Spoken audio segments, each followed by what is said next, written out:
يا صباح الفل. تعالوا اكلمكم عن حاجة بحبها جدا من صغري ولحد دلوقتي بحب اعملها، واكيد في منكم كتير قوي بيحب يعملها، هي اللعب بألعاب الرملة.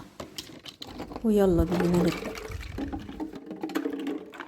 تقدروا تقولوا هنا ان احنا فتحنا المحل بان احنا نصطبح ونرش مية قدام المحل عشان الرزق يزيد. ابتدينا بعد كده نجيب الادوات ونجيب المية والرملة ونعمل طينة، وابتدينا اللغوصة واللعب اللي بجد. وبمناسبة بقى ان احنا بنلعب في الرملة في الفيديو الجميل ده وانتوا عمالين بتتفرجوا علينا، تعالوا اكلمكم شوية عن فوائد اللعبة بالرمل. احنا عارفين قوي ان الفوائد اللعب في الرمل للاطفال ان هم بيحبوه جدا، بيستمتعوا بيه وهم بيلعبوا، بيتبسطوا كده، بينشرح قلبهم. انتوا عارفين بقى كمان ان هو بيساعدهم ان هم يكبروا ويتطوروا، بيقدروا يتعلموا حاجات جديدة، بيقدروا كمان عن طريق الرملة ان هم يتفاعلوا اكتر مع المجتمع ومع الناس اللي حواليهم لو هم بيلعبوا مع اطفال زيهم. بيساعدهم كمان ان هم يقدروا يستكشفوا، بيمسكوا الطينة بايديهم، بيشوفوا الملمس بتاع الحاجة، بيقدروا يشكلوها، بيقدروا يحفروا، يضغطوا ويزودوا مية ويقللوا مية ويبصوا على الملمس.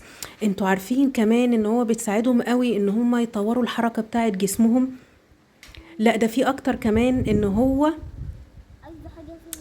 الرملة والطينة مش للاطفال بس يا جماعة، الرملة والطينة مهمة قوي للكبار. وتعالوا اكلمكم على النقطة دي حبتين تلاتة. انتوا عارفين بقى ان في فوائد كمان للكبار وللاطفال غير كده؟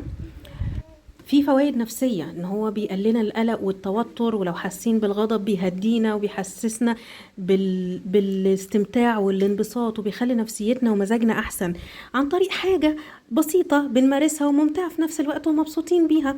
بيخلينا نعرف نعبر عن نفسنا وعن افكارنا ومشاعرنا من خلال الحاجات اللي احنا بنشكلها، ومن خلال لعبنا بالحاجة نفسها كمان. بيساعد كمان الناس الكبيرة أو اللي عندهم مشاكل في العضلات أو في المفاصل إن هم يعرفوا يحركوا صوابع إيديهم بشكل أحسن. بيخلينا كمان إن إحنا نبقى مبسوطين ومتعرضين للطبيعة، قاعدين في هواء طلق، بنلعب في الرملة حاطين رجلنا فيها، وكمان بيساعدنا إن يبقى في صحة أكبر للعظم.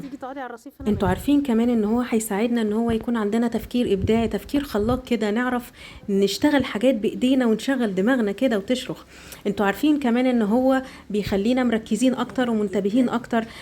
انتوا عارفين ان اللعبة دي من طرق التواصل مع الطبيعة اللي بتوازننا نفسيا وجسديا وعقليا وروحيا من جوه، فنقدر نتوازن واحنا بنشتغل في حياتنا عادي وبنعيش.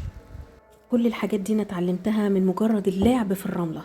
انتوا قولولي كمان تجربتكم من اللعب في الرملة وشاركوني بيها في الكومنتات، واشوفكم بقى الفيديو الجاي. يلا سلام.